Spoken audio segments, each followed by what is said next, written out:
Muy buenas YouTube, ¿cómo están? Soy Lucas Baini, esto es Cámara en Mano. Hablemos del anteúltimo capítulo de la segunda temporada de The Last of Us, llamado The Price o El Precio, claramente en referencia al precio que paga Joel por su decisión de salvar a Ellie y ocultarle la verdad respecto a lo que pasó en el Hospital de las Luciérnagas. Este es un precio que Ellie al final decide bajar, o al menos eso es a lo que quiere llegar, ya que, como le dice al final de este capítulo, no creo poder perdonarte, pero de verdad me gustaría intentarlo. Lamentablemente, esa es la última charla que van a tener antes de que Abby los separe para siempre. Este capítulo abre con un recurso que ya es un clásico dentro de The Last of Us, y de hecho es el arma secreta de esta adaptación, que son las aperturas en frío, o sea, estas escenas previas a los títulos de apertura que nos instalan el origen de un personaje o nos plantean una situación que se enfoca en el tema central del episodio. La serie de hecho abre con un ejemplo de esto, con aquel show de televisión en donde un científico explica la posibilidad del Cordyceps siendo una amenaza para los humanos. Desde aquel primer ejemplo, el show se hizo muy fuerte en perfeccionar estos momentos que hacen aterrizar muchísimo mejor las decisiones y las fallas de sus personajes. En este caso viajamos a Austin, Texas, en 1983, donde nos encontramos con Joel y Tommy de chicos, y vemos que Tommy está usando una remera de Van Halen, marcando que el rock fue siempre algo que unió a los hermanos, y en este momento vamos a ver cómo se origina ese síndrome del salvador que tiene Joel. Cómo la experiencia de haber tenido el padre que tuvo lo hizo desarrollar este propósito para su vida, que es proteger. En esa tarde su hermano menor quiso comprar marihuana y la situación escaló de manera tal que Joel tuvo que interceder con violencia, y después con su papá busca captar toda la culpa para que no lo lastime a Tommy. En esta situación tenemos tres características que son claves en Joel: el usar la violencia para proteger a los que ama, ubicarse él como un escudo y salvador, y finalmente mentir por amor. Tres aspectos que están presentes en la decisión de salvar a Ellie. En esta situación su padre, que si se lo preguntaban y no llegaron a los créditos, su nombre es Javier Miller, sabe cómo fue la situación en realidad. Entonces eso nos lleva a una conversación en la mesa de la cocina, donde Joel no se encuentra con su padre furioso y listo para castigarlo, como entendemos solía encontrarlo cada vez que ellos cometían un error, sino que va a encontrarse con la versión más honesta y vulnerable de su papá, la que al ver cómo su hijo está tomando la violencia como forma de cuidado, entiende que está repitiendo lo que antes su propio padre hizo con él, y en lugar de seguir ese ciclo de violencia, se quiebra y confiesa que está intentando ser un poco mejor padre de lo que fueron con él, con las herramientas que le fueron dadas. Este momento de total honestidad, por supuesto, dialoga directamente con el final del episodio, donde nos enteramos cómo se desarrolló esa situación en el Porsche de fin de año, pero también esta escena de apertura tiene un diálogo con el primer cumpleaños de Ellie que pasamos en el episodio, donde Joel, también sentados en la mesa de la cocina, comparte un momento de absoluta honestidad con Ellie y canta una canción que carga un significado enorme. En esta apertura, Javier decide compartir una cerveza con su hijo para habilitar ese momento de honestidad total. Y en este primer cumpleaños es Joel quien elige la guitarra como medio para expresar el mismo sentimiento. Cuando el señor Miller termina de contarle la historia de cómo su padre lo golpeaba hasta desfigurarlo, le dice a Joel que cuando le toque intente ser un mejor padre, le agarra del hombro en señal de pasar una posta, un legado y una súplica, y se hace foco en el reloj. Ese reloj que al día de hoy Joel lleva en su muñeca y desde el principio del apocalipsis marca la hora donde perdió a su hija Sarah. Ese momento en el que su vida se puso en pausa hasta que apareció Ellie y de repente encontró sentido otra vez a su propósito en la vida, que es proteger. Por si se lo preguntaban, toda esta historia con el padre de Joel no está en el juego, y de hecho es una idea que el guionista de la serie, Craig Mazin, tuvo para agregar en esta situación. Todavía no entiendo cómo hicieron para mantener en secreto que Tony Dalton iba a ser el padre de Joel, pero bienvenido sea, y entiendo que el contacto con el actor ya viene por parte de Neil Druckmann, el creador de The Last of Us, que junto a su empresa Naughty Dog está preparando un nuevo juego llamado Intergalactic, que va a estar protagonizado por Tati Gabriel, quien interpreta a Nora en esta serie, y Tony Dalton va a ser parte de ese elenco. Ahora sí, tenemos la apertura que vuelve a tener el nombre de Pedro Pascal y la silueta de Joel al final, por última vez en la serie, y a partir del comentario de Joel descubrimos que este primer cumpleaños de Ellie es 2 meses después del final de la primera temporada, cuando los vimos llegar a Jackson. Es lindo el detalle de este plano abierto de la barra de sed, donde vemos marcas de cervezas y representan una especie de guiño hacia el futuro de Joel, ya que Olympia y Red Hook son cervecerías que están instaladas en Seattle, la ciudad desde donde viene Abby a matarlo, y Tom Water en el estado de Washington, ese estado al que pertenece el grupo al que se suma Abby después de dejar a las Luciérnagas, el Frente de Liberación de Washington o los Lobos. En esta secuencia vemos que Joel reconectó con su pasado de contrabandista, pero esta vez no es por beneficio propio, sino para conseguir algo especial para Ellie. A cambio cambio de un set de Legos que Joel consiguió viajando al pueblo de Hobak, que como vemos en el mapa es más o menos a 1 hora a caballo desde Jackson, Seth le prepara la torta de cumpleaños y en el momento en que él se entera que antes de ser bartender el canoso fue policía, le genera un impacto porque Joel automáticamente empieza a pensar en su padre. Todavía después de todos estos años, ese recuerdo lo interpela. Además de la torta, Joel le pide un hueso que le sobre de la cocina para hacer un toque especial a su restauración de la guitarra para Ellie, y este momento en donde lo vemos preparar delicadamente el instrumento habla muchísimo del nuevo hogar que encontró Joel, quien antes del apocalipsis, recordemos, era contratista y constructor, o sea, se dedicaba a esto, a construir, a arreglar y restaurar cosas. Pero una vez que llegó ese fin del mundo, para sobrevivir pasó 20 años destruyendo, robando y asesinando personas. Esto ya lo vimos en el primer capítulo, pero tener la posibilidad de volver a ese estado de arreglar y restaurar cosas, ahora para la persona más importante de su vida, tiene un valor enorme para él, y por eso es que Neil Druckmann, quien hace las veces de director en este capítulo, se toma tanto tiempo para mostrar en detalle cada uno de estos pasos de restauración. Y a partir del plano 100% centrado en el reloj, nos están relacionando este momento de esfuerzo paternal con la memoria de su padre, que acaba de ser refrescada a partir de esa charla que tiene con Seth. Cuando Joel va a dejar la guitarra, Tommy entra con Ellie a cuestas, medio drogada después de haberse quemado con agua el brazo para ocultar la mordida, que es una situación que le había contado a Dina el episodio anterior. Acá Ellie dice que lo hizo porque de verdad quería volver a usar camisetas manga cortas, y mientras lo dice, vemos que lleva una camiseta manga larga arremangada. Al verla así, Joel se preocupa y tenemos esta entrega de diálogo de Pedro que es tremenda al decirle tranquila, cariño, tranquila, que se conecta directamente con la primera vez que le dijo algo así en la primera temporada, cuando Ellie salía traumatizada después de su encuentro con David. It's okay, baby girl. Easy, baby girl. Easy.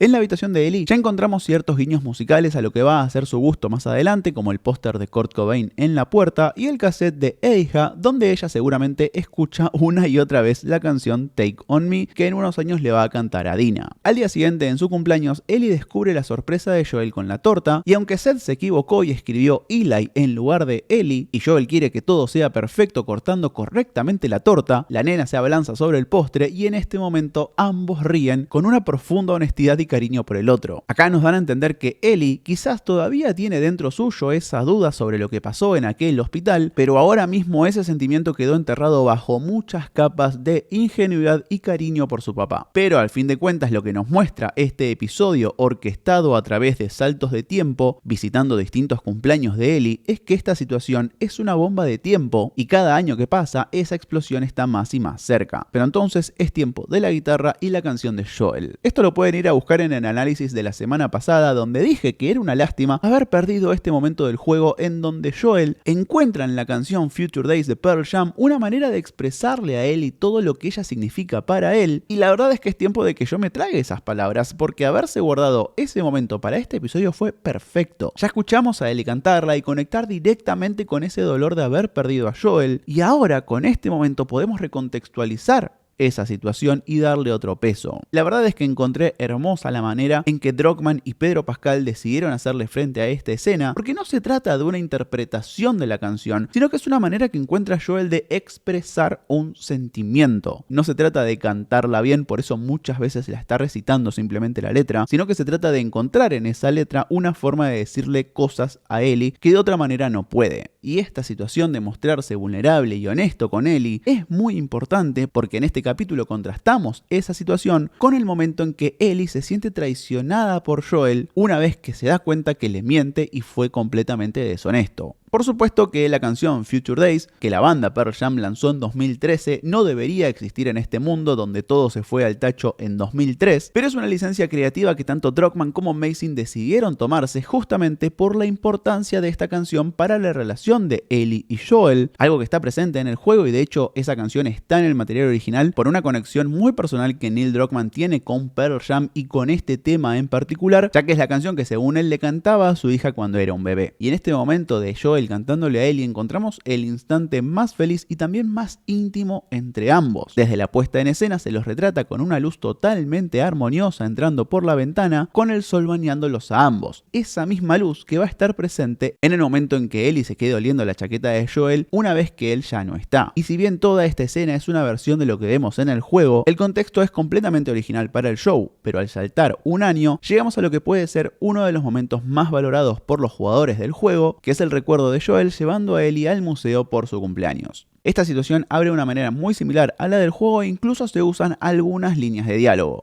Is it a dinosaur? You're not gonna guess. Is it a dinosaur? Is it a convertible? Is it a convertible? Is it a litter of kittens? A lotter?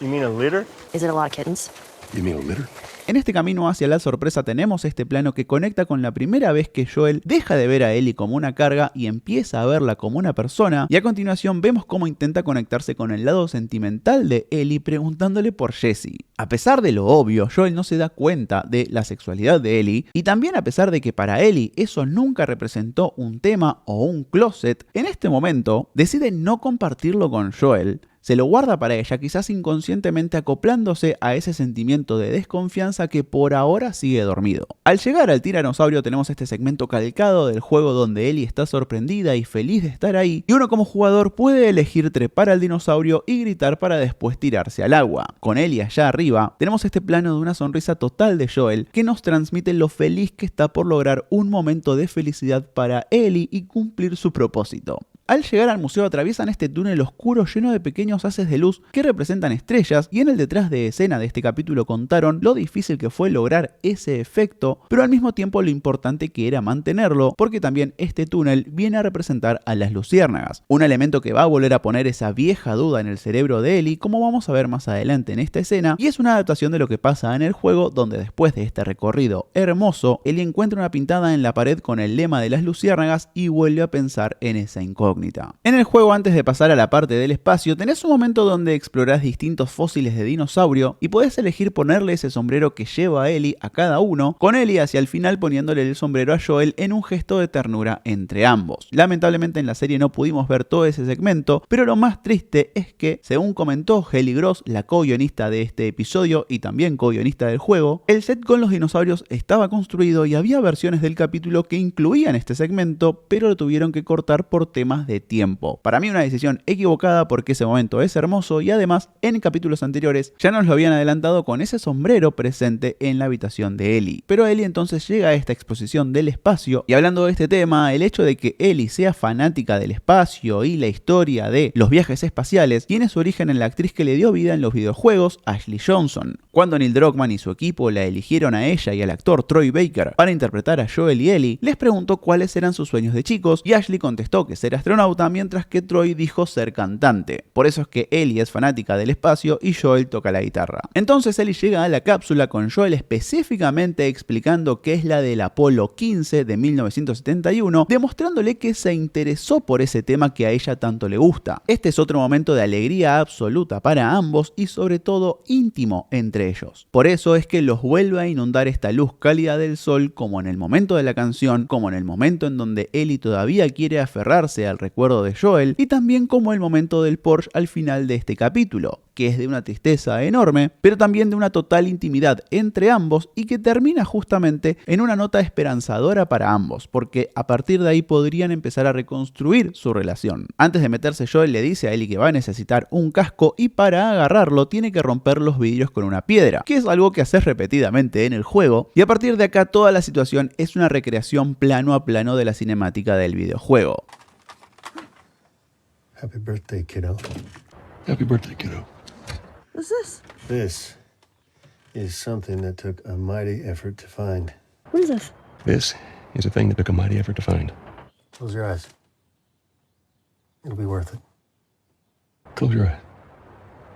It'll be worth it. Con el detalle de Pedro dejando caer una sola lágrima de alegría al ver que logró que su hija viaje al espacio al menos por un ratito. Esta situación de Ellie alejándose del plano real para conectarse con algo más profundo está ejecutada de una manera increíble y en la producción no se usó ningún efecto especial, sino que el cambio de luces se hizo a partir de 2 grúas operadas por 2 técnicos moviéndose en una coreografía muy específica para lograr este efecto en la cara de Bella Ramsey. Duele muchísimo ver cómo esta nena viajando al espacio con su imaginación y en total ingenuidad termina haciendo cosas horrendas a partir de ser herida profundamente, y que en ambas situaciones tengamos el mismo primer plano de ella es totalmente buscado para emparejar estos momentos tan distintos. Y antes de salir de este museo necesito que hablemos de cómo Joel no solo consiguió una grabación de un despegue espacial, sino que fue la del Apolo 11, la primera misión que logró aterrizar en la luna, e incluso en este cassette se acordó de escribirle el mensaje Felices 15 a Ellie. Y entonces, cuando todo parece perfecto, Ellie al salir se encuentra con luciérnagas y su mundo parece oscurecerse. Así saltamos otro año hacia adelante y ya los colores nos indican que algo no va a estar bien entre Ellie y Joel. Esos tonos cálidos que teníamos hasta este momento le dejan el lugar a un azul más frío, y esta vez vemos que Joel consiguió que Seth escriba bien el nombre de Ellie en la torta, pero ella no lo va a notar porque esa bomba de tiempo que hablábamos antes está cada vez más cerca de explotar y la típica angustia adolescente en Ellie va a pegar fuertísimo. Acá descubrimos cuándo fue que tuvo algo con Kat, el personaje que vimos en el primer capítulo, y así como pasa en el juego es ella quien le empieza el tatuaje para taparse la quemadura y la mordida. En el cuarto podemos ver muchos más pósters de bandas como Nirvana, Radiohead, un afiche de un recital en conjunto de Soundgarden y Pearl Jam de abril de 1992, Weezer, The Strokes y Thoughts 20, que es una banda ficticia dentro del universo de The Last of Us. Todos estos pósters son los mismos que vimos en el primer capítulo en el garage donde estaba durmiendo Ellie. También en este plano se nos hace notar la guitarra que Joel le había regalado y notamos que ya está algo descuidada, pero no tanto como la vimos en el primer episodio. Otra vez esa guitarra simbolizando el desarrollo de la relación entre ambos. Al descubrirla así con Kat, Joel tiene un ataque donde no mide sus palabras y se equivoca al hablar de la relación que Ellie tiene con esta chica, lo que le da la pauta a ella que necesita encontrar su propio espacio. Y todos estos desafíos que Ellie le propone a Joel son completamente nuevos y para los que no tienen ningún tipo de herramienta para afrontar, ya que con Sarah nunca llegó a este estado tan complicado de la adolescencia. Y en cuanto al vestuario, es hermoso el detalle de mostrar a Ellie cada vez más parecida a Joel, acorde va creciendo, pero al mismo tiempo mostrar cómo ella encuentra su propia forma de usarlo. Por ejemplo, llevando mangas cortas, esas que siempre tuvo tantas ganas de usar porque las mangas largas representan el closet que ella tiene, que no es el de su sexualidad, sino que es el de su inmunidad y tener que estar tapándose todo el tiempo esa mordida. También vale la pena destacar cómo en este viaje a través de la adolescencia de Ellie, vemos cómo empieza a dejar los tonos más alegres y suaves en su ropa para acercarse a tonos más oscuros y complejos que representan ese cambio de personalidad.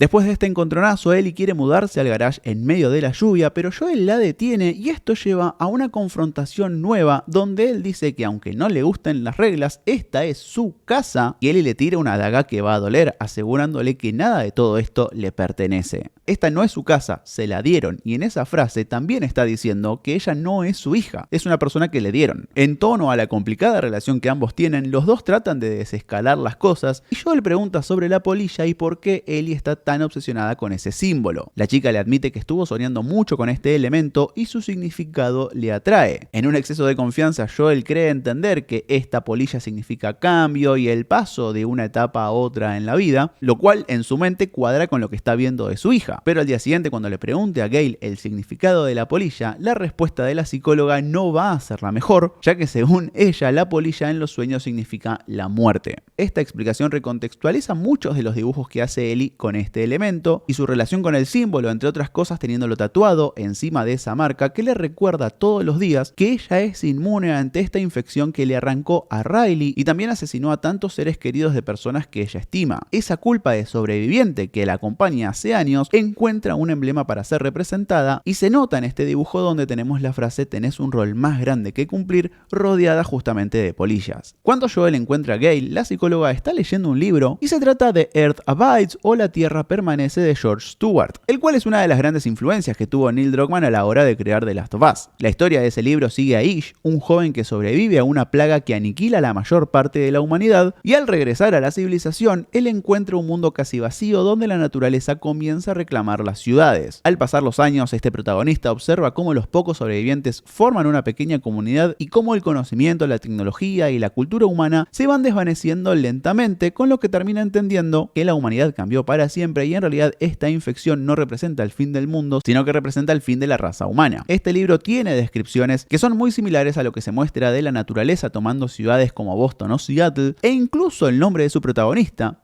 Ish, llegó a The Last of Us en forma de un personaje secundario en el primer juego, cuya historia conocimos un poco por arriba en la primera temporada. Ish era un tipo que logró crear una pequeña comunidad de sobrevivientes refugiados bajo tierra y terminó masacrada después de un accidente fatal. En la serie los restos de esa comunidad los vimos en el capítulo donde Joel y Ellie se cruzan con Sam y su hermano. Pero más allá de esa influencia, en el contexto del mundo que presenta The Last of Us, que Gale esté leyendo este libro en particular es increíble porque estamos viendo a una psicóloga encontrando refugio en esta especie de crónica premonitoria que habla sobre el humano, estando de paso en un mundo que es mucho más grande y mucho más antiguo que nuestra propia historia. Pero bueno, pasan 2 años y cuando nos encontramos con él y notamos que tiene preguntas que tuvo desde siempre, pero este paso de la infancia a la adultez hace que la figura del padre se aleje del estatus de héroe y como todo hijo, Ellie empiece a ver las fracturas, las lagunas en Joel y sobre todo en la historia que le contó sobre lo que pasó en aquel hospital. Cuando Joel le da como regalo de cumpleaños salir a patrullar por primera vez, la situación de sentirse más adulta aplaca por un rato las dudas de Ellie, pero en esta excursión todo va a volver violentamente. Antes de que los contacten para ir a ayudar a Eugene, Joel está tratando de enseñarle a Ellie a usar los binoculares como parte del protocolo de patrulla, y eso es algo que haces en el juego al comienzo cuando estás patrullando con Ellie. Llega la notificación sobre Eugene y Joel quiere que Ellie vuelva a casa, pero ella remarca una cosa que hace 2 años había dejado implícita en aquel comentario sobre que Joel no es dueño de nada. Cuando antes dejaba de manera no dicha esto de ella no sintiéndose su hija, ahora se lo dice de frente, ella no es su hija, es su compañera. Después de ver a Adam, el compañero de Eugene, muerto a rastras de su caballo, el equipo encuentra a su vecino y por fin conocemos a este personaje que se adelantó desde el primer capítulo, cuando Gale develó que Joel lo mató y aún así tiene que seguir con su vida y sus sesiones. El actor que lo interpreta es Joe Pantoliano, lo cual es un poco curioso, ya que uno de sus personajes más reconocidos es Cypher de Matrix, la misma película de la cual Ellie tiene un póster en su habitación, con lo cual generaría una suerte de crisis en este universo, pero entonces Eugene muestra que fue mordido, y como sabemos desde el segundo capítulo cuando nos mostraron a un ciudadano de Jackson pasándole su arma a un vecino para que lo mate en el acto, la comunidad tiene un protocolo claro para seguir en estas situaciones. Pero a diferencia de aquel hombre, Eugene en este momento cúlmine se deja vencer por el miedo y según el propio Pantoniello, él se acercó a esta escena pensando que en este momento Eugene volvió a ser un nene. Él era un nene asustado que necesitaba la protección de su compañera de toda la vida para poder hacerle frente a la muerte. Lamentablemente lo que se encontró es con Joel, que en este sentido es 100% pragmático, porque está eliminando un potencial peligro para su comunidad, que sí, es Jackson, pero sobre todo es Ellie. La chica se asegura que a Eugene efectivamente le quede un tiempo y le pide por favor a Joel llevarlo a Jackson, a lo que él accede, pero en un momento de total claridad, enfatizado por este acercamiento de cámara, Ellie se da cuenta de lo que está pasando y exige garantías. Acá Joel promete llevar a Eugene a Jackson y usa específicamente esa palabra, te lo prometo, no te lo juro, y ese es un detalle clave para más adelante. Joel, después de mantenerle la mirada firme a Ellie y mentirle, lleva a Eugene hasta la costa para ejecutarlo y ante la súplica de su compañero de ver a su pareja antes de morir, Joel dice que si amás a alguien de verdad, siempre podés ver su cara. Esta frase creo que la vamos a tener que guardar durante varios años y también se relaciona con algo que se nos muestra en el juego, pero de esto voy a hablar hacia el final del video en donde hablemos un poquito con spoilers. Y en una decisión que me pareció súper acertada, nunca escuchamos el disparo de Joel hacia Eugene y cuando Ellie llega y ve esta escena, todas las fichas le caen seguidas en la cabeza. A partir de este momento entiende que Joel es capaz de mentirle mirándola a la cara, lo que le termina confirmando muchas cosas hacia atrás. Por eso al llegar a Jackson y escuchar la sarta de mentiras que le está diciendo a una Gale destruida, ella explota y le dice toda la verdad. Eugene no fue valiente, Eugene tenía tiempo, Eugene quería verla una vez más y no se sacó la vida él mismo. Joel lo engañó a él y la engañó a ella a pesar de habérselo prometido. Y eso se lo remarca Ellie, pero no le dice me lo prometiste, le dice me lo juraste. Porque Ellie no se está refiriendo específicamente a esta promesa de recién, sino que se está refiriendo a la promesa que le hizo Joel al final de la primera temporada, que de hecho se nos refrescó al inicio de esta segunda. En ese momento sí Joel dijo te lo juro en lugar de te lo prometo. Y esta diferencia está ahí a propósito según contó Craig Mazin para remarcar el hecho de que a partir de ver cómo le mintió con esto, Ellie confirma todas sus dudas respecto a lo que pasó en el Hospital de las Luciérnagas. Es una manera muy diferente de plasmar cómo es que Ellie confirma confirma todas sus dudas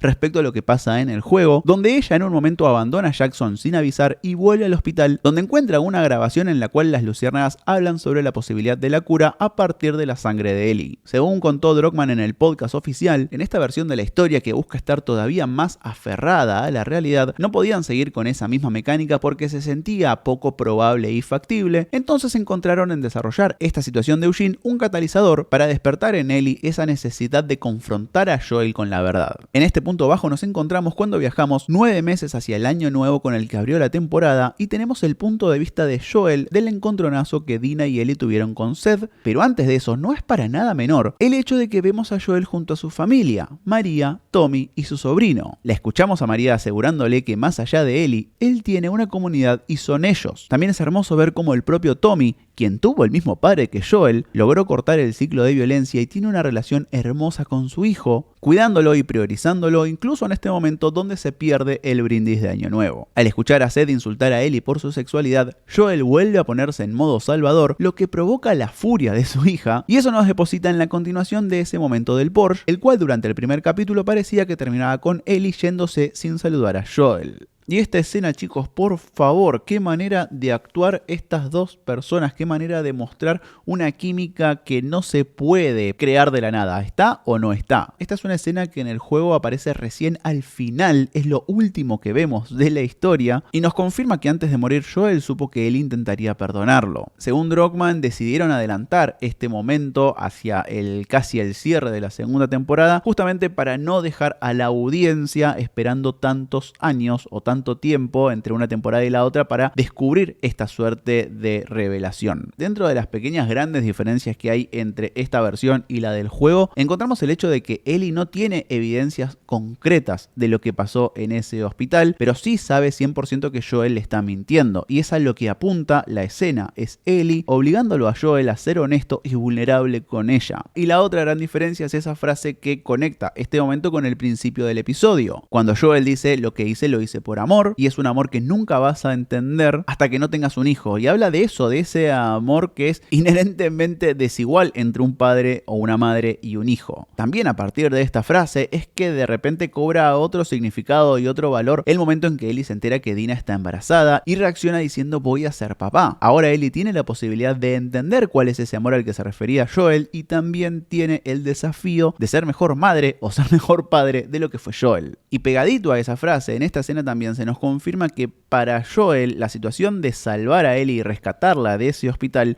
nunca representó un dilema moral, porque acá nos dice: si tuviese la posibilidad de hacer todo de vuelta, lo haría igual, porque eso es lo que tiene que hacer él como padre, según su visión de todo lo que significa ser padre, es proteger a su hija sin importar las consecuencias o el precio a pagar. Me encantó cómo está estructurada esta situación de Ellie conociendo y sacándole la verdad a Joel parte a parte. Primero le pregunta si era verdad eso de que había otros inmunes, a lo que Joel dice que no. Después le pregunta si existía la posibilidad de una cura de verdad, a lo que Joel dice que sí. Después le pregunta si mató a todos, a lo cual Joel termina diciendo que sí, y finalmente le pregunta por Marlene específicamente. Tiene un peso importante eso, porque para Ellie, Marlene representaba lo más cercano que ella tuvo a una madre. Pero a pesar de todo esto, de todas las revelaciones y confirmaciones horribles que Ellie acaba de conseguir, tiene este momento de reflexión en donde dice: no sé si te voy a poder perdonar, pero la verdad me gustaría intentarlo. Me encantaría tener un camino hacia adelante con vos. Lamentablemente ese camino no va a existir porque, como vimos al principio de la temporada, las acciones tienen consecuencias y David llegó para cambiarlo todo. Lo último que tenemos en este episodio es a Ellie regresando al teatro, donde se va a reencontrar con Jesse y Dina después de su encuentro con Nora, que claramente dejó un impacto en ella. Y antes de despedirnos, como les avisé al principio del video, vamos a hablar este pedacito, son 5 segundos nada más con spoilers, que tampoco son tan graves porque no voy a mostrar imágenes muy específicas, pero esta frase que le dice Joel a Eugene sobre que si amás a alguien de verdad vas a poder ver su cara todo el tiempo, es una frase que va a tener un peso muy